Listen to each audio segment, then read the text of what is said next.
Hello everyone, I am Vikas Kumar and I welcome you all to CDS Academy YouTube channel. And guys, in this video we are going to discuss about the second part of our metals and non-metals. पिछली class में हमने metals and non metals discuss किया था और मैंने आपको बताया था कि metals and non metals is going to be a very important chapter from your CDS examination point of view. क्यों इंपॉर्टेंट है? क्योंकि यहाँ से काफी सारे क्वेश्चंस रिपीटेडली आपको पूछे जाते हैं and we have covered this chapter thoroughly in our previous lecture, but extraction of metal was left. तो एक्सट्रैक्शन ऑफ मेटल मैं आपका इस चैप्टर में कवर करने वाला हूं. तो एक्सट्रैक्शन ऑफ मेटल्स हम इसमें पढ़ेंगे, which is a very very very important topic. यहां से क्वेश्चन पूछे जाते हैं. रिसेंटली आपके सीडीएस में भी रोस्टिंग को लेकर के क्वेश्चन पूछा गया था, जो आपका लास्ट सीडीएस 2021 हुआ है. तो सारी की सारी चीजें जरा समझते हैं. अगर हम एक्सट्रैक्शन ऑफ मेटल्स की बात करें, so if we talk about extraction of metal, तो एक्सट्रैक्शन ऑफ मेटल में कुछ बेसिक टर्म्स हैं जो सबसे पहले हमें समझने चाहिए. तो कौन कौन से टर्म्स है, जरा फटाफट से उनकी बात कर लेते हैं. सबसे पहली चीज जो होती है, that is basically going to be your minerals. भाई मिनरल्स क्या होते हैं? अब देखो यार, मैं मिनरल्स की बात करूं तो काफी इजी टॉपिक है, इजी सी चीज है मिनरल्स को समझना. तो मिनरल्स बेसिकली क्या है? एनी एलिमेंट और कंपाउंड, कोई भी एलिमेंट हो, कोई भी कंपाउंड हो, एनी एलिमेंट और compound which is found in earth crust. कोई भी एलिमेंट या कंपाउंड जो आपकी अर्थ की क्रस्ट में मिलता है उसको हम बोल देते हैं mineral. Which is found in earth crust, उसको हमने बोल दिया मिनरल. चलिए ठीक है. उसके बाद फिर दूसरा जो हमारा टर्म आता है, that is going to be your ores. फिर आता है हमारा दूसरा टर्म जो आता है ओर्स को. बेसिकली आपने सुना होगा मिनरल्स की जगह एक्सट्रैक्शन ऑफ ओर्स. तो ओर्स की हम बात करें, ओर्स बेसिकली क्या होते हैं? अब देखो, आपने कोई भी मिनरल निकाला अर्थ की क्रस्ट से, तो हो सकता है उस मिनरल के अंदर जो परसेंटेज ऑफ मेटल है वो काफी ज्यादा है. Percentage of any particular metal is high. तो जब किसी मेटल की परसेंटेज काफी ज्यादा हाई होती है किसी भी मिनरल के अंदर, तो उसे हम बोल देते हैं ओर. और इन्हीं ओर्स को हम एक्सट्रैक्ट करते हैं, क्योंकि अब आप ऑब्वियस सी बात है, सोचो कि किसी मिनरल को आपने निकाला, उसमें धूल मिट्टी इतनी है कि आपका सिंपल सी बात है मेटल बिल्कुल है ही नहीं, तो आप उसे एक्सट्रैक्ट नहीं करोगे, because that will not be profitable for you. But at the same point of time, अगर आपको कोई ऐसा मिनरल मिलता है जिसमें आयरन की, कॉपर की, सिल्वर की, गोल्ड की, अगर इन सब की परसेंटेज काफी ज्यादा है, तो that simply means that you will extract it and that will be profitable for you. So ores की हम डेफिनेशन क्या रखते हैं कि भाई, if any mineral contains very high percentage of metal and that metal can be profitably extracted. अगर हम उसको एक्सट्रैक्ट करते हैं तो हमारा पूरा खर्चा वर्चा मिलाकर के उसके एक्सट्रैक्शन को फिर भी हम प्रॉफिटेबल रहें, तो ऐसी चीज को हम बोल देते हैं ओर्स. अब जरा क्वेश्चन आता है कि भाई हमारे पास तो बहुत सारे एलिमेंट्स हैं सर, बहुत सारे एलिमेंट्स हैं, तो हम कैसे उनको सेपरेट करते हैं बाकी के चीजों से? तो यहां पे ये चीज समझने के लिए सबसे पहले समझना पड़ेगा आपको एक रिएक्टिविटी सीरीज. आपकी होती है एक रिएक्टिविटी सीरीज. अगर रिएक्टिविटी सीरीज आपने समझ ली तो आप इजीली एक्सट्रैक्शन ऑफ मेटल्स को समझ पाओगे. देखो, कुछ हमारे मेटल्स और कुछ एलिमेंट्स ऐसे हैं विच आर वेरी रिएक्टिव, जो काफी हाईली रिएक्टिव है, और कुछ ऐसे रिएक्टिव है जो mid of the reactivity series में आते हैं, और कुछ बिल्कुल ही लीस्ट रिएक्टिव है. तो उसके बेसिस पे हम इनको एक्सट्रैक्ट करते हैं from their minerals, from their ores. तो कैसे करते हैं, पहले रिएक्टिविटी सीरीज एक बार देखेंगे. सबसे पहले आपको हम रिएक्टिव मेटल्स की बात करें तो सबसे पहले आता है आपका sodium, then comes is your potassium, then is your calcium, then comes magnesium.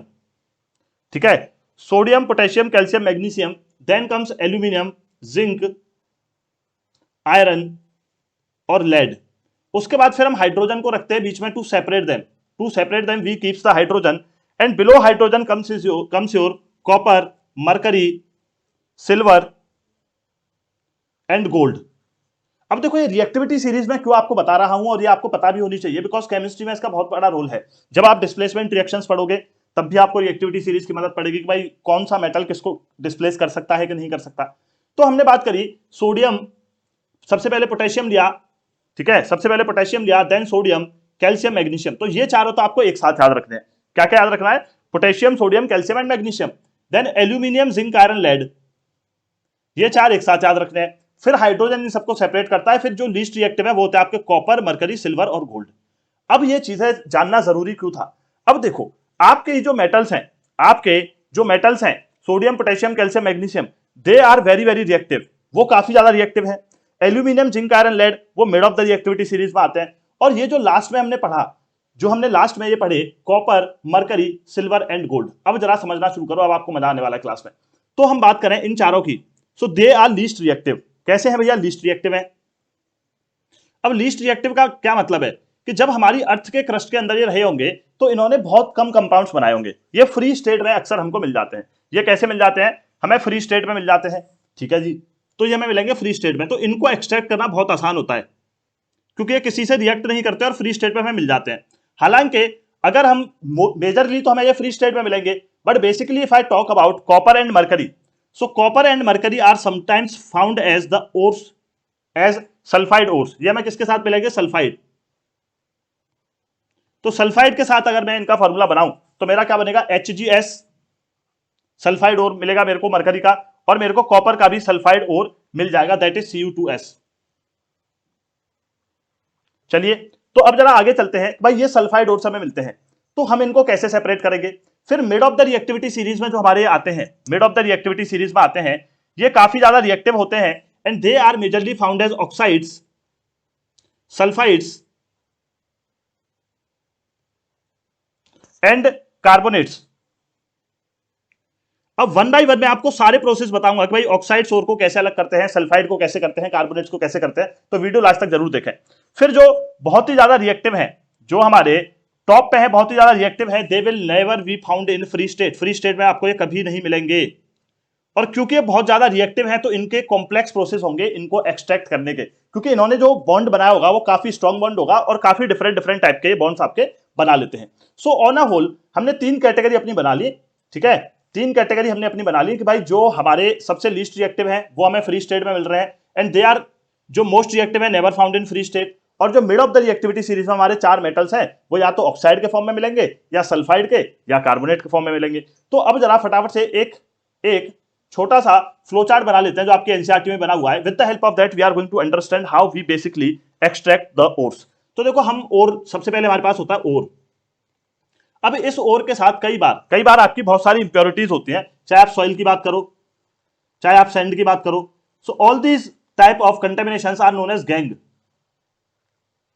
इनको बोल देते हैं हम गैंग। तो सबसे पहले तो हम गैंग को सेपरेट करेंगे ओर से, और ओर को करेंगे क्या? कंसंट्रेट। तो पहले होगा कंसंट्रेशन ऑफ ओर। अब जरा आइए वन बाय वन तीनों चीजों को समझते हैं। कंसंट्रेशन ऑफ ओर हमने किया सबसे पहले, देन कम्स कि भाई तीन चीजें हैं हमारे पास, तीन तरीके की हमने टेबल अपनी बनाई थी। क्या बनाई थी कि भाई सबसे पहले तो मेरे पास हाई रिएक्टिविटी के मेटल हैं, फिर मेरे पास मिड रिएक्टिविटी के हैं, और फिर मेरे पास लो रिएक्टिविटी के हैं। तो वन बाय वन समझते हैं। सबसे पहले let's learn about metals of high reactivity. Metals of high reactivity. अब जो हाई रिएक्टिविटी के मेरे मेटल्स हैं बॉयज, मैं उनको कैसे सेपरेट करता हूं? मैं उनको सेपरेट करूंगा by the process of electrolysis. Electrolysis के प्रोसेस से कैसे सेपरेट करते हैं वो मैं आपको आगे बताऊंगा। अभी मैं बस आपके कॉन्सेप्ट क्लियर कर रहा हूं कि भाई कहां पे कौन सा प्रोसेस लगेगा। तो सबसे पहले आप इलेक्ट्रोलाइसिस करोगे, और इलेक्ट्रोलाइसिस को फिर उसका प्योरिफिकेशन करोगे मेटल का अपना। प्यूरिफिकेशन भी पढ़ेंगे कैसे करते हैं, प्यूरिफिकेशन तो सबका होगा। लेकिन जो दूसरे हमारे आते हैं मेटल्स ऑफ मीडियम रिएक्टिविटी। अब देखो मेटल्स ऑफ मीडियम रिएक्टिविटी में हमने बात की थी या तो हमें ऑक्साइड्स मिलेंगे या हमें मिलेंगे सल्फाइड ओर्स। तो हम बात कर लेते हैं, मान लो हमारे पास कार्बोनेट ओर्स हैं, या तो हमारे पास कार्बोनेट ओर्स होंगे, या फिर दूसरा हमारे पास होंगे सल्फाइड ओर्स। तो how we are going to separate them, ये आपके CDS 2 2021 का क्वेश्चन था। तो जो हमारे कार्बोनेट ओर्स होते हैं, C for carbonate, C for calcination, C for carbonate, C for calcination. तो कार्बोनेट ओर्स को हम by the process of calcination separate करते हैं, और सल्फाइड ओर्स को by the process of roasting. अब दोनों में फर्क क्या है कैल्सिनेशन में और रोस्टिंग में, जरा उस पर ध्यान देंगे। C for calcination, C for carbonate, और रोस्टिंग आपका सल्फाइड ओर्स का होता है। तो अगर if I basically talks about calcination, calcination is basically heating in the absence of air. कि भाई जब आप किसी भी मेटल के कार्बोनेट्स को, जब भी metal carbonates, when metal carbonates are heated, कैसे हीट करना है आपको, कैसे हीट करना है भाई? इन द लिमिटेड एयर, यानी कि आपको बहुत ज्यादा ऑक्सीजन नहीं देनी, यानी लिमिटेड सप्लाई ऑफ ऑक्सीजन में आपको उसको हीट करना है। तो when you heat the carbonate ores in the absence of oxygen, when we strongly heat in the absence of oxygen, that process is known as calcination। उसको हम बोल देते हैं कैल्सिनेशन। याद रखना इसको, बहुत जरूरी क्यों है? क्योंकि यहां पे एयर के एब्सेंस में आप कर रहे हो। और जो CDS 2 2021 में आपका सिंपल सा क्वेश्चन पूछ लिया गया कि भाई when you heat the sulphide ores in the presence of oxygen, तो उस प्रोसेस को क्या बोलते हैं, रोस्टिंग को। तो ये क्या होगा, when metal sulphides are heated in in sufficient supply of oxygen, जब आप किसी भी चीज को एक्सेस ऑक्सीजन देके हीट करते हो सल्फाइड ओर्स को, बेसिकली किसी भी चीज को नहीं, सल्फाइड ओर्स को, then that process is basically known as roasting. तो हमने तीन चीजें पढ़ी, हाई रिएक्टिविटी का कर रहे हैं इलेक्ट्रोलाइसिस, जो मिड रिएक्टिविटी के कार्बोनेट ओर्स है उनका कैल्सिनेशन, जो सल्फाइड ओर्स है उनका कर रहे हैं रोस्टिंग। अब जो लो रिएक्टिविटी सीरीज में हमारे आते हैं, तो या तो वो हमें फ्री स्टेट में मिलेंगे, पहला ऑप्शन, फ्री स्टेट में मिलेंगे तो हमें बस उनका प्यूरिफिकेशन करना है, या फिर हमारे जैसे मरकरी है और हमारे कॉपर है, they are also sometimes found as sulphide ores, वो हमें कैसे मिल जाते हैं, सल्फाइड ओर्स की तरह मिल जाते हैं। अब बॉयज हमें सल्फाइड ओर्स की तरह मिल रहे हैं, then what do you think what we should do, तो अगेन आप बोलोगे कि सर सल्फाइड ओर्स की तो होती है सर जी रोस्टिंग, तो इसकी कर दी हमने रोस्टिंग, और रोस्टिंग करने के बाद हमारे पास आ गया मेटल, और मेटल को हमने कर लिया रिफाइन, तो प्यूरिफिकेशन तो हर मेटल का होगा। चलिए अब यहां भी क्या होता है, हमारे जो कैल्सिनेशन और रोस्टिंग का प्रोसेस है, तो कैल्सिनेशन और रोस्टिंग करके हमारे पास क्या होता है, हमारे पास ऑक्साइड्स आ जाती है मेटल की, ऑक्साइड्स ऑफ मेटल। अब ऑक्साइड को यानी कि ऑक्सीजन को आपको हटाना है, तो फिर हमें क्या करना पड़ता है, रिडक्शन, रिडक्शन प्रोसेस हमारा होता है। जब हम किसी की ऑक्सीजन छीनते हैं, किसी को ऑक्सीजन देते हैं, तो ऑक्सीडेशन होता है। रिडक्शन करने के बाद हमारे पास मेटल होगा और उसको कर लेंगे प्यूरिफाई। इस फ्लो चार्ट से आई होप आपको बहुत ज्यादा क्लैरिफिकेशन आया होगा अबाउट सेपरेटिंग और about extracting the ores of different type of metals. तो भाई अलग अलग हमारे जो मेटल्स हैं उनके ओर्स को हमें कैसे एक्सट्रैक्ट करना है, वो चीज हमने यहां से सीखी है। तो हाई रिएक्टिविटी का इलेक्ट्रोलाइसिस हो रहा है, कार्बोनेट सल्फाइड क्या क्या चीजें हो रही हैं वो हमने यहाँ पे डिस्कस कर लिया है। अब चलो वन बाय वन कुछ एग्जांपल्स देख लेते हैं, कुछ इक्वेशंस देख लेते हैं, जिससे आपका कॉन्सेप्ट जो है और भी ज्यादा क्रिस्टल क्लियर हो जाएगा। तो सबसे पहले बात करते हैं metals low in the reactivity series, low in reactivity series कि जो काफी ज्यादा कम रिएक्टिव हैं। लो इन रिएक्टिविटी सीरीज हमारे कौन कौन से आते हैं भैया, हमारे आते हैं कॉपर, सिल्वर, गोल्ड, लेड, ठीक है। तो ये सारे के सारे हम रखेंगे कि copper, mercury, silver and gold, copper, mercury, silver, gold हमारे हो गए, दोनों को लिख लेते हैं। तो कॉपर, मरकरी, सिल्वर, गोल्ड ये चारों हमारे हो गए। अब जरा इसमें हम ध्यान से देखें तो हमारा गोल्ड तो मोस्टली हमें फ्री स्टेट में मिलता है, बाकी कई बार हमें मरकरी और कॉपर एज सल्फाइड ओर्स मिल जाते हैं, ठीक है। तो सबसे पहले बात कर लेते हैं मरकरी की। अब मरकरी की मैं बात करूं तो आपको क्या याद रखनी है सबसे पहली चीज, तो भैया देखो, cinnabar is ore of mercury, इसका नाम होता है सिनेबार।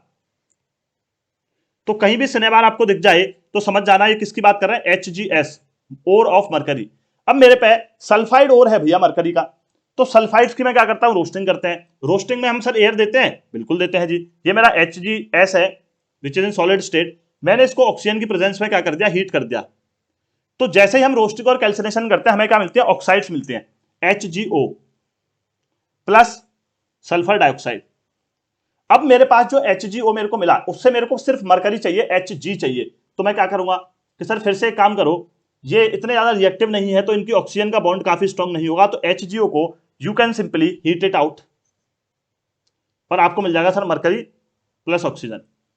और ये जो मरकरी मिला उसको आप यूज कर सकते हो for all of your purposes. तो इस तरीके से हम रोस्टिंग करते हैं। वहीं अगर मैं बात करूं कॉपर की, वहीं हम कॉपर की बात करते हैं, तो कॉपर का भी सल्फाइड और मिलता है, मान लो Cu2S। तो मैं इसकी रोस्टिंग करूंगा तो इसको ऑक्सीजन दूंगा और इसको हीट करूंगा, तो मेरे को मिल जाएगी कॉपर की ऑक्साइड, और कॉपर की ऑक्साइड प्लस सल्फर डाइऑक्साइड। अब क्या करोगे, फिर जब आप इसको कॉपर ऑक्साइड को रिड्यूस करोगे, जब आप कॉपर ऑक्साइड को रिड्यूस करोगे तो आपको कॉपर अलग मिल जाएगा और ऑक्सीजन अलग मिल जाएगा। सो दिस इज बेसिकली प्रोसेस। तो ये जो आपको कॉपर मिला you can use it for your various purposes, ठीक है, वेरियस पर्पसेस के लिए आप इसको यूज कर सकते हो। तो हमने लो इन द रिएक्टिविटी सीरीज की बात कर ली कि या तो फ्री मिलेंगे तो प्योरीफाई कर लो, अगर फ्री नहीं मिल रहे हैं तो भैया अगर सल्फाइड हो रहे तो रोस्टिंग कर लो। अब middle of the reactivity series में आ जाते हैं जहां पे कैल्सिनेशन और रोस्टिंग भर भर के होता है, कैल्सिनेशन होता है, रोस्टिंग होता है, उन दोनों के बाद हमारा रिडक्शन होता है। तो ये तीनों प्रोसेस आपको याद रखने हैं। So let's move to middle of reactivity series, mid of reactivity series.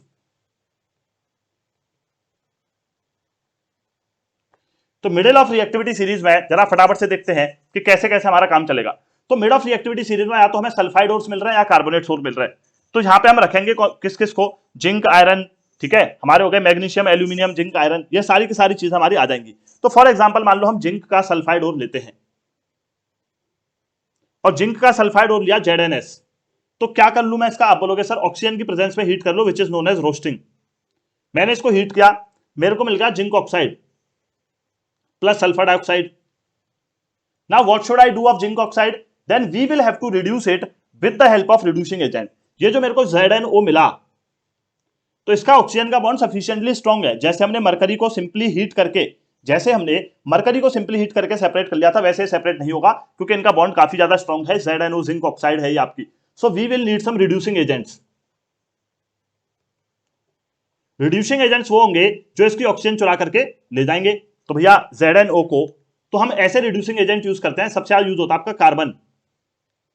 Carbon is used as a reducing agent. Secondly कई बार हम डिस्प्लेसमेंट रिएक्शन भी यूज करते हैं फॉर रिड्यूसिंग द एजेंट। दोनों के मैं एग्जांपल दूंगा और समझाऊंगा आपको, डोंट वरी। चलिए, तो मैं अगर ZnO की बात करूं तो ZnO को जिंक ऑक्साइड को मैं कार्बन की प्रेजेंस में ट्रीट करता हूं, तो दिस विल बी रिड्यूस, तो मेरे को जिंक मिल जाएगा प्लस कार्बन मोनोऑक्साइड आपको गैस मिल जाएगी। So you can use this zinc again, अपने अलग अलग काम के लिए आप इस जिंक को यूज कर सकते हो जो आपको प्रॉफिटेबली एक्सट्रैक्ट हो गई। हमने कहा, और ये प्रोसेस कौन सा हुआ, रिडक्शन प्रोसेस हुआ, क्योंकि हमने रिड्यूस किया जिंक को। तो यहां पे मैं बोल सकता हूं कि zinc oxide has been reduced to zinc and carbon has been oxidised to carbon monoxide. अब कई बार क्या होगा, कार्बन की जगह आप डिस्प्लेसमेंट रिएक्शन भी यूज करते हो, ठीक है, डिस्प्लेसमेंट रिएक्शन।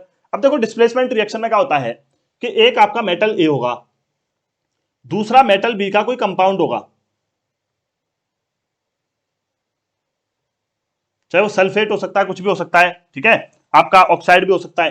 तो जब ये इसका कंपाउंड होगा, ऑक्साइड होगी, so this A will snatch this oxide.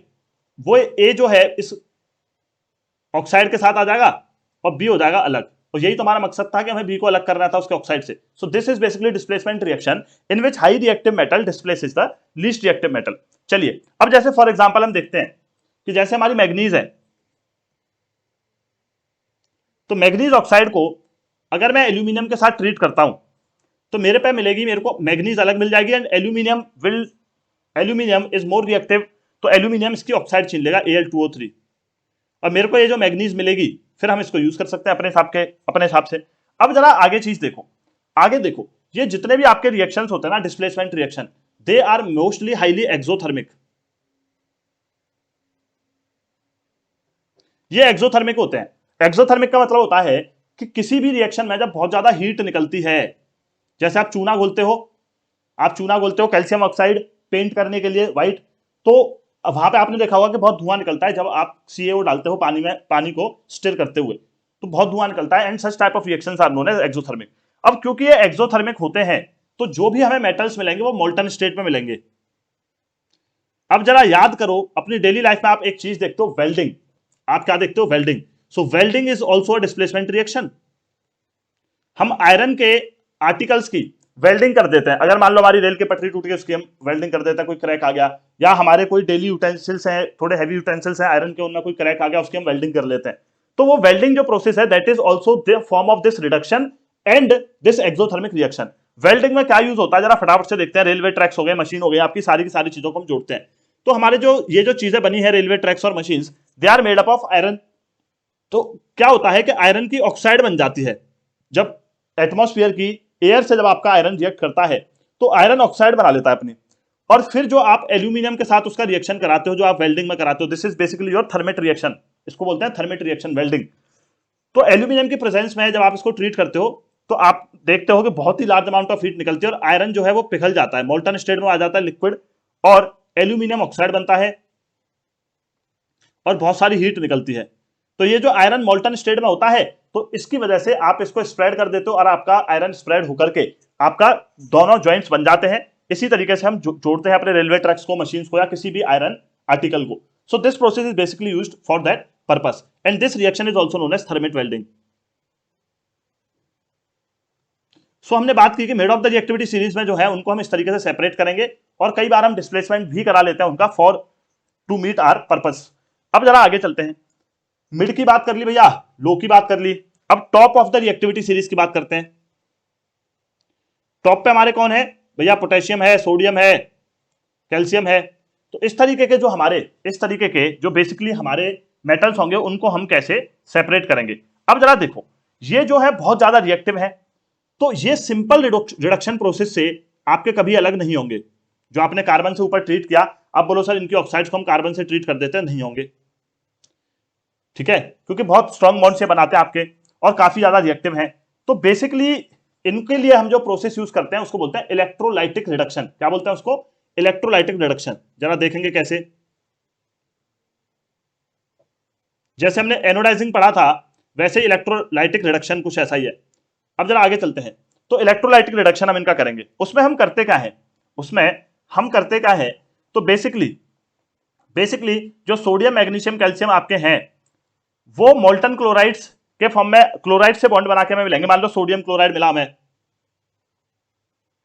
Etcetera, calcium chloride मिला, ठीक है, और हमें पोटेशियम क्लोराइड मिला। तो इस तरीके से जो हमारे सॉल्ट्स मिल रहे हैं ये हमारे top of the reactivity series के मेटल्स हैं। अब इनको हमें अलग करना है, अगर कैल्शियम निकालना है इससे, सोडियम निकालना है और पोटेशियम निकालना है, तीनों को अलग अलग करना है, तो for that particular purpose we will need electrolytic reduction. तो इलेक्ट्रोलाइटिक रिडक्शन के प्रोसेस से हमारे अलग हो जाते हैं। तो ये तीनों हमने समझे। अब चौथी चीज जो हमें समझनी है कि जब हमारे सारे के सारे मेटल्स अलग हो जाते हैं फिर हम लास्ट में करते हैं उनकी रिफाइनिंग, क्योंकि बहुत ज्यादा प्योर तो हमारे पास नहीं आए तो रिफाइनिंग ऑफ मेटल्स होती है लास्ट में। हमें जब हम मेटल यूज करते हैं तो उससे पहले हम हमेशा करते हैं रिफाइनिंग ऑफ मेटल्स। तो रिफाइनिंग ऑफ मेटल समझते हैं, बहुत इंटरेस्टिंग प्रोसेस है, थोड़ा ध्यान से समझना, बट इसको थोड़ा सा ध्यान से समझना। अब देखो इसके लिए हम क्या करते हैं, एक अपैरेटस बनाते हैं पहले। Let's draw. मान लो हम इस तरीके से एक अपना सेटअप बनाते हैं।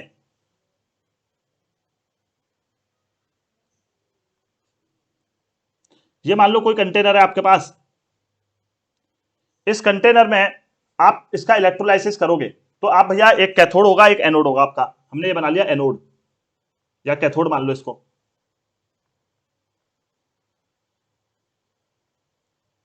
और देखो बार बार मैं आपको एक चीज बोल रहा हूं कि ये चीज आपको याद रखनी है कि आपका जो कटाइन है that is the positive ion. 3 बार बोल चुका हूं मैं 3 क्लासेस में कंटिन्यूअसली। जो एनाइन है वो है आपका नेगेटिव आयन और कैटाइन अनाइन। लेकिन जब हम इलेक्ट्रोड्स की बात करते हैं तो ये वाइस वर्सा हो जाता है। कैसे कि जो आपका कैथोड होगा that will be negatively charged और जो एनोड होगा that will be positively charged. बस इतना याद रखेंगे, बाकी जिंदगी में कोई टेंशन नहीं लेनी है। आइए जरा आगे देखते हैं। तो हमने बोला तो भैया अब हम इसको कनेक्ट करते हैं किसी बैटरी से।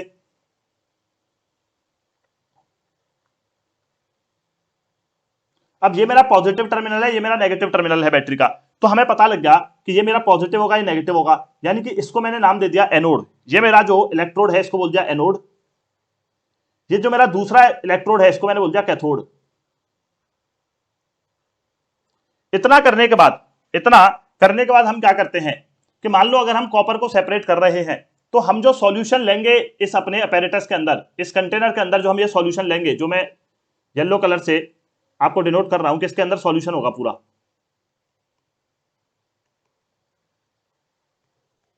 और ये जो सॉल्यूशन होगा that will be of acidified copper sulphate. ये क्या होगा, एसिडिफाइड कॉपर सल्फेट होगा आपका। H2SO4 मिलाकर के हम कॉपर सल्फेट इसमें डाल देंगे तो ये क्या है हमारा एसिडिफाइड सॉरी गाइस, एसिडिफाइड, ये क्या है एसिडिफाइड कॉपर सल्फेट। चलिए बहुत बढ़िया। अब तो हमने 2 स्टेप देखे। सबसे पहले हमने एक अपैरेटस बनाया, एक सॉल्यूशन लिया जो कि एसिडिफाइड कॉपर सल्फेट है आपका, और जो आपका एनोड है, उस एनोड को हम बनाते हैं जो ऊपर से हमने मेटल निकाला था विच वाज बेसिकली इम्प्योर। तो ये जो मेरा एनोड बनेगा पूरा, this will be made up of impure copper. क्यों बनेगा, मैं रीजन अभी धीरे धीरे समझा रहा हूं, don't worry. This will be made up of impure copper, ठीक है, इम्प्योर कॉपर का बनेगा। हमने कहा ठीक है जी, हमने कहा बात तो ठीक है। अब जरा आगे चलते हैं, और थिन स्ट्रिप और जो मेरा कैथोड है वो बनाता हूं मैं प्योर कॉपर का। एक थिन स्ट्रिप लगा देते हैं हम किस पे, कैथोड पे, प्योर कॉपर की। अब देखो होगा क्या, जैसे जैसे आपका इलेक्ट्रोलाइसिस होगा तो स्टेप समझो क्या। सबसे पहला स्टेप क्या होगा कि आपके आयंस बनना शुरू होंगे सॉल्यूशन के अंदर। आयंस बनना शुरू होंगे तो ये जो आपका एनोड पे जो इम्प्योर कॉपर है, दिस एनोड पे जो इम्प्योर आपका कॉपर था, this will start dissolving into the ठीक है, ये हमारा क्या होगा, this will start dissolving into the electrolyte. ये मेरा क्या है, सॉल्यूशन जो बना वो मेरा इलेक्ट्रोलाइट बना, जिसमें बहुत सारे आयंस है मेरे। तो जो एनोड है, एनोड से आपका इम्प्योर कॉपर होगा, this will start dissolving into, ये डिसॉल्व होगा आपका, और किसमें डिसॉल्व होगा बताइए जरा, डिसॉल्व इनटू इलेक्ट्रोलाइट। और जैसे ये डिसॉल्व होगा तो इसकी इंप्योरिटीज तो रह जाएंगी आपकी इलेक्ट्रोलाइट के साथ, और आपका प्योर कॉपर सेपरेट हो जाएगा। और ये प्योर कॉपर आपका घूम रहा है Cu2+ के फॉर्म में, आयन में, Cu2+ के फॉर्म के आयन में ये घूम रहा है। और ये फिर जाएगा कहां, this copper will be liberated at, अब देखो ये है हमारा पॉजिटिवली चार्ज, इस पर कैसा चार्ज है, पॉजिटिव। तो जो भी पॉजिटिवली चार्ज चीज होती है वो पॉजिटिव के पास जाएगी या नेगेटिव के, तो opposite charges attract negatively charge, तो ऐसे याद रखेंगे सर ये नेगेटिवली चार्ज के पास जाएगा। नेगेटिवली चार्ज मेरा क्या होता है, what is negatively charge, anode और कैथोड। तो आप बोलोगे कि सर नेगेटिवली चार्ज तो कैथोड है, और जरा याद करो कैथोड पे हमने थोड़ा सा प्योर मेटल पहले ही लगाया था, वहां पे जाकर के डिपॉजिट होता जाएगा, this will deposit, this will deposit on the cathode, और इसी तरीके से आपका यहां से घुलता रहेगा और आपके कैथोड पे डिपॉजिट होता रहेगा Cu2+। और जो आपको लास्ट में कैथोड मिलेगा, this will be the most purest form of the metal, ये आपका प्योरेस्ट फॉर्म होगा। सो this is the complete extraction of metal. I hope सबको समझ आया होगा, इससे इजी नहीं बना सकता कोई आपके लिए। तो मैंने तीनों प्रोसेस आपको बता दिए, mid of the reactivity series, low of the reactivity series, high of the reactivity series. What is electrolytic refining, we have also discuss that particular thing. अगर आपको एक बार में नहीं समझ आया तो you can watch the video 2 और 3 टाइम्स ये प्रोसेस जानने के लिए, वरना मैंने पूरा आपको एक्सप्लेन किया है कि भाई नेगेटिव क्या है, पॉजिटिव क्या है, प्योर किसको बना रहे हैं, इम्प्योर किसको बना रहे हैं। जो हमारा इम्प्योर है यहां से Cu2+ डिसॉल्व होगा इसमें, और ये Cu2+ डिसॉल्व होकर के जमा होगा कहां पर, हमारे कैथोड में। बस इतना सा प्रोसेस आपको याद रखना था। तो ये है बेसिकली आपका extraction of metals. Now nextly we are going to discuss about corrosion. हम यहाँ करोजन की भी बात करेंगे because it is also very important topic. अभी रिसेंटली तो ये हुआ कि सेम क्वेश्चन 2 बार कंटिन्यूअसली पूछ लिया आपके सीडीएस ने सिल्वर को लेके। करोजन की बात करते हैं। देखो if we talk about the corrosion, corrosion is basically जब आपके मेटल्स खराब होते हैं by reacting with the, by reacting with the elements और कंपाउंड्स ऑफ योर एयर, जो भी आपके एयर के अंदर गैसेस वगैरह प्रेजेंट हैं उनके साथ और मॉइस्चर के साथ आपका वो बॉन्ड बना करके करोड हो जाते हैं, यानी उनकी सरफेस खराब हो जाती है। तो करोजन में 3 तरीके के क्वेश्चन पूछता है। एक तो पूछता है वो सिल्वर के ऊपर, दैट इज Ag, और फॉर्मूले के बेसिस पे पूछेगा, याद रखना सिल्वर। तो सिल्वर के जो आर्टिकल्स हैं, आपकी मॉम वगैरह जो पायल पहनती हैं, तो हमने देखा अक्सर मम्मी को के ब्रश लेके एकदम घिसती रहती हैं सुबह से शाम तक आराम से, जब भी नहाने जाती हैं 5 मिनट उनको अपने सिल्वर यूटेंसिल्स घिसने होते हैं। पर मम्मी को शायद ये समझ नहीं आता कि ये घिसके साफ नहीं होंगे, ये घिसके साफ नहीं होने वाले, क्योंकि सिल्वर के ऊपर एक ब्लैक कोटिंग आ गई है। और वो ब्लैक कोटिंग कब आती है, when it is exposed to air.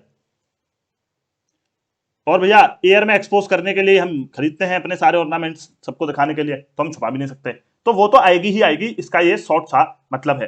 तो होगा क्या, जब ये सल्फर से रिएक्ट करेगा आपका सिल्वर, होता क्या है बेसिकली, जब आपका सिल्वर आपके सल्फर से रिएक्ट करता है, ठीक है, एयर के अंदर, तो फिर एक कोटिंग बना लेता है, किस चीज की, वो बनाता है कोटिंग आपकी सिल्वर सल्फाइड। फॉर्मूला याद रखेंगे Ag2S, CDS2 में पूछा हुआ था ये आपके 2020। तो सिल्वर सल्फाइड जो है आपका बन जाता है, that is the black coating. दूसरा जो होता है आपका, जो मेटल करोड होता है usually, that is your copper. आपने देखा होगा जो कॉपर के बर्तन मम्मी पापा को शादी में मिले थे, वो ग्रीन कलर के हो जाते हैं, कॉपर। तो copper develops a green coating, और कॉपर के ऊपर ग्रीन कोटिंग क्यों आती है भैया, कॉपर के ऊपर आखिर ग्रीन कोटिंग आती है तो क्यों आती है, ऐसे कौन से शौक है कॉपर के। तो copper basically combines with the carbonate, और कॉपर बना देता है लेयर किसकी, कॉपर कार्बोनेट की।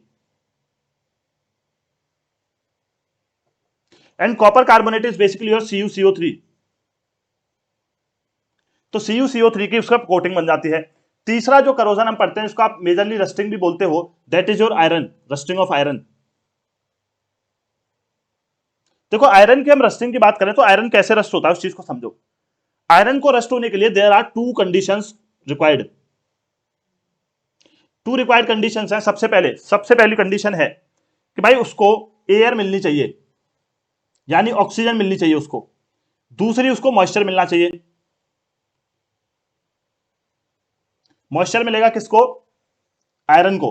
तो when iron, the surface of iron is expose to moist air, आप भी बोल सकते हो, मॉइस्ट एयर बोलोगे तो उसमें ऑलरेडी वाटर आपका आ गया। So when that surface of iron is expose to moist air, तो वो आपका एक ब्राउन कलर की कोटिंग बना लेता है और वो रस्टिंग करने लगता है। तो moist air plus water both are required for your rusting of iron. अब कई बार आपको एग्जामिनर एक क्वेश्चन दे सकता है, जो आपके एनसीईआरटी के अंदर एक्टिविटी भी दी हुई है, कि भाई एक आपका कैल्शियम क्लोराइड नाम का सब्सटेंस होता है। तो कैल्शियम का chloride is basically anhydrous calcium chloride. तो ये ड्राइंग एजेंट है आपका। ड्राइंग एजेंट मतलब अगर आप किसी भी टेस्ट ट्यूब के अंदर या किसी भी सिस्टम के अंदर उस सिस्टम को पैक करके आप कैल्शियम क्लोराइड डाल दोगे, तो कैल्शियम क्लोराइड उसकी सारी की सारा मॉइस्चर जो है सोख लेगा। तो बेसिकली अगर वो मॉइस्चर सोख लेगा तो उसको बोलते हैं ड्राइंग एजेंट। तो आपका एग्जामिनर आपसे पूछ सकता है कि भाई which one of the following is the drying agent, तो वो है कैल्शियम क्लोराइड। और कैल्शियम क्लोराइड पे भी CDS2 2021 में आपका क्वेश्चन पूछा हुआ था। आइए जरा आगे। तो ड्राइंग एजेंट है, इसको हम बोलते हैं एनहाइड्रस कैल्शियम क्लोराइड। तो अगर एग्जामिनर बोलता है भैया आपको, जैसे आपकी एनसीईआरटी में एक्टिविटी दी हुई है और जो भी एनसीईआरटी में दिया होता है बहुत इंपॉर्टेंट है, याद रखेंगे। चलिए मान लो हमारा कोई टेस्ट ट्यूब था, इस टेस्ट ट्यूब में आपने आयरन नेल डाल दिए। ऐसा ही एक दूसरा टेस्ट ट्यूब था, उसमें भी आपने आयरन नेल डाल दिए। ऐसा ही तीसरा था, उसमें भी आयरन नेल डाल दिए। चलो अब जरा हम देखें कि भाई तीनों में आयरन नेल्स हैं।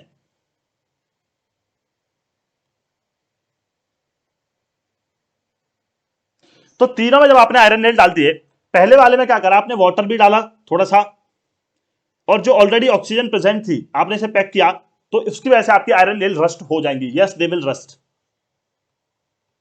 दूसरा जो है आपका आयरन नेल, उसमें हमने क्या करा, कि भाई ऊपर जो है हमने आयरन नेल डाल दी, उसके ऊपर हमने भर दिया पानी, पानी के ऊपर हमने डाल दिया ऑयल। तो आप याद रखोगे कि पानी के ऊपर अगर ऑयल डाल दिया तो जो भी टेस्ट ट्यूब में आपकी एयर प्रेजेंट होगी, वो आपकी वाटर में डिसॉल्व नहीं होगी और वो आयरन तक नहीं पहुंच पाएगी। तो दिस विल नॉट रस्ट। तीसरे में हमने क्या किया, आयरन नेल तो डाले ही, ठीक है, उसमें हमने मॉइस्ट एयर छोड़ दी, और मॉइस्ट एयर छोड़ के हमने कैल्शियम क्लोराइड डाल दिया, which is anhydrous calcium chloride, और ड्राइंग एजेंट है। तो ये ड्राई कर देगा एयर को। तो एयर तो मिली उसको आयरन नेल को, लेकिन क्या नहीं मिला, मॉइस्चर नहीं मिला। तो इस कंडीशन में भी रस्ट नहीं होगा। तो याद रखेंगे कि अगर एग्जामिनर आपको कुछ भी पूछ लेता है इसमें से सिचुएशनली बना करके, तो यू मस्ट नो कि दो सिचुएशन है भैया, दोनों चीजें आपकी रिक्वायर्ड है for the rusting of iron. और आयरन जब रस्ट करता है तो लेयर बनाता है आपकी iron oxide, that is Fe2O3। चलिए तो जरा याद रखेंगे, आपके एनसीईआरटी के ही कॉन्सेप्ट्स हैं। नेक्स्ट, अब करोजन हमारा होता है। अब देखो करोजन से सालों साल हमें बहुत सारा नुकसान होता है, ठीक है, हमें बहुत सारा नुकसान होता है करोजन से। हमारे ब्रिजेस वगैरह रस्ट होते हैं, बहुत सारी चीजें हैं, इतना सारा हैवी मशीनरी है वो भी रस्टिंग हो जाती है, नीचे से मशीन्स को भी रस्ट लग जाता है। तो हमने कहा कि यार इस रस्टिंग का कुछ तो इलाज करना पड़ेगा। तो रस्टिंग को प्रिवेंट करने के लिए हम डिफरेंट डिफरेंट मेजर्स यूज करते हैं। प्रिवेंशन ऑफ करोजन,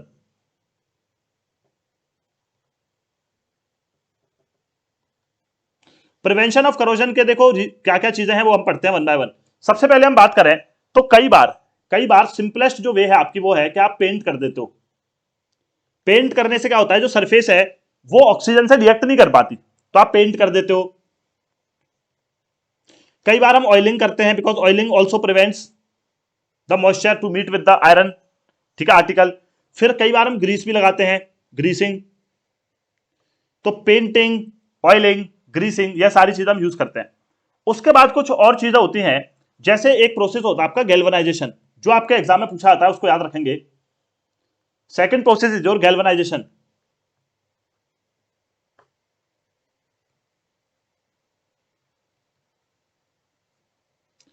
तो हम गैल्वेनाइजेशन की बात करें तो गैल्वेनाइजेशन में हम करते क्या है, this is basically a process of protecting your iron and steel. इसमें हम आयरन और स्टील के ऊपर एक जिंक की लेयर बना देते हैं। When we make a layer of zinc over iron and steel articles, that is basically known as galvanisation. तो एग्जामिनर पूछ सकता है भाई कौन से मेटल की आप लेयर बनाते हो during the process of galvanisation, ये चीज हुई। तीसरा जो प्रोसेस होता है आपका कई बार वो होता है एनोडाइजिंग। वो क्या होता है? एनोडाइजिंग। अब एनोडाइजिंग भी इलेक्ट्रोलाइट की तरह था। एनोडाइजिंग में हम क्या करते हैं, हम मान लो एल्यूमिनियम है अगर हमारा, मैं शॉर्ट में बता देता हूं, इसमें आपने H2SO4 ले लिया और आपने एक एनोड बनाया, एक कैथोड बनाया। Anode is positively charge, cathode is negatively charge. और इस H2SO4 के सॉल्यूशन से, ये मेरा पॉजिटिव है तो एनोड है, ये नेगेटिव है तो कैथोड है। और जब आप इसमें इलेक्ट्रिसिटी पास करते हो तो जब SO4 से आपकी ऑक्सीजन O2 माइनस यहां रिलीज होगा, तो हमने क्या किया, हमने ये जो हमारा एनोड था इसको हमने प्योर एल्यूमिनियम का बना रखा है। किसका? Pure aluminium. तो जब आपका O2 माइनस निकलेगा तो वो पॉजिटिव इलेक्ट्रोड के पास जाएगा, क्योंकि O2 माइनस नेगेटिवली चार्ज और आपका एनोड इज पॉजिटिवली चार्ज। तो एनोड पे जाएगा ऑक्सीजन, और एनोड पे कौन था? आपका एल्यूमिनियम। तो एल्यूमिनियम उससे रिएक्ट करेगा आपकी ऑक्सीजन से और एल्यूमिनियम की थिक लेयर बना लेगा ऑक्साइड की। और वो थिक लेयर बना लेगा तो that thick layer will prevent the aluminium from further corrosion. आगे उसका करोजन नहीं होगा। इस प्रोसेस को हम बोलते हैं एनोडाइजिंग। कई बार क्या होता है, चौथा ऑप्शन, कैसे हम प्रिवेंट करते हैं? अलॉइंग। तो या तो आपका एग्जामिनर आपको सीधे पूछ लेगा कि भाई which one of the following is not used as a method to prevent corrosion. कई बार क्या होगा कि आपको थोड़ा सा ट्रिकी बना देगा क्वेश्चन, इनकी डिटेल्स पूछ लेगा कि एनोडाइजिंग क्या है, गैल्वेनाइजेशन में कौन सा मेटल यूज करते हैं। तो एलॉयज हम बनाते हैं। तो एलॉयज बनाने का हमें बहुत फायदा होता है। और एलॉयज क्या होते हैं? They are basically homogeneous mixture. They are basically homogeneous mixture of two or more metals and non metals. तो याद रखना, जरूरी नहीं है कि आपके अलॉयज के अंदर जो है सिर्फ मेटल्स हो, वहां पे मेटल और नॉन मेटल दोनों ही चीजें होती हैं। वो होमोजीनियस मिक्सचर है आपके। कई बार हम बनाते हैं, बहुत बहुत सारे अलॉयज हम बनाते हैं। जैसे फॉर एग्जांपल हम आयरन की बात करते हैं। आयरन की बात कर लो, गोल्ड की बात कर लो, सबसे पहले आयरन की बात करते हैं। अब हमारा जो आयरन होता है, अगर आप प्योर आयरन लोगे तो that is very very very soft, आप उसको यूज नहीं कर सकते। तो हम क्या करते हैं, हम आयरन में थोड़ा सा कार्बन डाल देते हैं, और कार्बन डालने से हो जाता है हार्ड, पहला प्रोसेस। दूसरा क्या है, हम गोल्ड होता है हमारे पास, तो pure gold is 24 carat gold, but ये इतना सॉफ्ट होता है, इतना सॉफ्ट होता है कि आप इसके ऑर्नामेंट्स नहीं बना सकते। तो हम क्या करते हैं, हम गोल्ड में थोड़ा सा सिल्वर या कॉपर मिला देते हैं। हम गोल्ड में मिलाते हैं सिल्वर या कॉपर, उससे वो हार्ड हो जाता है। तो 22 कैरेट गोल्ड हमें मार्केट में मिलता है, जो हम खरीदते हैं, क्योंकि उसी को आप पहन सकते हो, प्योर गोल्ड को आप नहीं पहन सकते। तो इस तरीके की चीजें भी हम यूज करते हैं। बाकी हम काफी सारे अलॉयज बनाते हैं। जैसे फॉर एग्जांपल हम बात करें सॉरी, हमारा स्टील है, stainless steel is basically alloy of what? किस चीज का अलॉय है स्टेनलेस स्टील? बताइए। तो स्टेनलेस स्टील जो हमारा अलॉय है वो है निकल और क्रोमियम का, तो उसकी लाइफ बढ़ जाती है, हम स्टील बना देते हैं। हम ब्रास बना लेते हैं भैया। Brass is made up of copper plus zinc, copper और जिंक से हमारा बन जाता है ब्रास। ठीक है। कई बार हम क्या बना लेते हैं, कई बार हम ब्रॉन्ज बना लेते हैं। क्या बना लेते हैं? ब्रॉन्ज। और ब्रॉन्ज क्या होता है आपका? ब्रॉन्ज होता है आपका, ठीक है, जो बेसिकली आपका ब्रॉन्ज है वो है कॉपर और टिन का, Cu प्लस SN। तो इस तरीके से हम अलॉयज बना लेते हैं अपने करोजन को बचाने के लिए। अब होता क्या है कि जो आप अलॉयज बनाते हो, अलॉयज की एक प्रॉपर्टी हमेशा याद रखना कि जब भी आप मिक्स करते हो दो मेटल्स को या मेटल्स और नॉन मेटल्स को, तो इसकी इलेक्ट्रिकल कंडक्टिविटी लो हो जाती है, और मेल्टिंग और बॉइलिंग पॉइंट भी लो हो जाते हैं। तो इलेक्ट्रिक कंडक्टिविटी लो होगी, मेल्टिंग पॉइंट और बॉइलिंग पॉइंट भी आपका लो होगा। और एक और प्रैक्टिकल चीज आपका याद रखनी है, सोल्डर। ये आपका लास्ट है, सोल्डर। सोल्डर क्या होता है boys? Solder is basically alloy of lead and tin, Pb और SN का होता है। और इसको हम कहां यूज करते हैं? ठीक है, कहां यूज करते हैं इसका? लो मेल्टिंग पॉइंट होता है, काफी ज्यादा इसका लो मेल्टिंग पॉइंट होता है। तो आपने अक्सर देखा होगा जब आप किसी भी इलेक्ट्रिशियन की दुकान पर जाते हो तो जो बहुत छोटी छोटी प्लेट्स होती हैं जहां कोई तार निकल जाता है, चाहे वो आपके स्टेबलाइजर की हो, मोबाइल फोन्स में भी आपने देखा होगा, तो ये छोटी छोटी प्लेट्स होती हैं, उन पर जो भी तार निकल जाता है तो उस तार को जोड़ने के लिए वो एक पेन टाइप की चीज रखता है, वो आपका अलॉय होता है सोल्डर। तो उस पेन टाइप की चीज पे एक जगह से कुछ सॉल्यूशन सा उठाता है, दैट इज बेसिकली सोल्डर, और उसको जैसे वो ऑन करता है तो वो हीट होता है आपका पेन, और पेन के हीट होने से सोल्डर बहुत जल्दी आपका मेल्ट हो जाता है, और मेल्ट होकर के वो आपके वायर को जोड़ देता है। तो ये solder is basically alloy of lead and tin which is basically used to prevent which is basically used for joining different type of electrical wires together. बहुत छोटे छोटे काम के जो वायर्स होते हैं उनको जोड़ते हैं, और हम वेल्डिंग से बड़े बड़े आयरन आर्टिकल्स को जोड़ रहे थे। सो this is basically all about your metals and non metals. ये आपके metals and non metals complete हुआ। फर्स्ट लेक्चर में हमने बेसिक सारी चीजें कंप्लीट कर ली थी, and in today's lecture I have explained you about the extraction of metal and corrosion. So do watch this video.